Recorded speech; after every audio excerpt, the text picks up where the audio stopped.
Hello everyone! For today's video, at dahil mainit yung panahon ngayon, kailangan pa rin nating magkape. Ayan, sa mga coffee lover dyan, tara magawa na tayo ng cold coffee. At ayan, i-mixer muna natin yung sugar with coffee at lagyan natin ng konting hot water.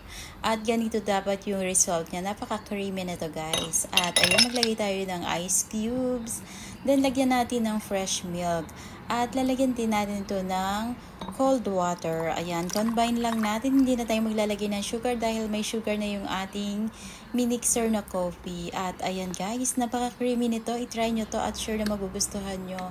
Sa mga coffee lover dyan, ayan, ito yung sagot natin para sa mainit na panahon. Mag-cold coffee tayo. Ayan guys. Thank you for watching my videos at pag nagustuhan niyo po yung aking mga videos, paki-subscribe po ng aking channel. Ayan, sino mahilig dyan sa kape? Mag-cold coffee muna tayo habang mainit yung panahon. Ayan guys, o diba? Napaka-creamy niya at masarap yung lasa nito.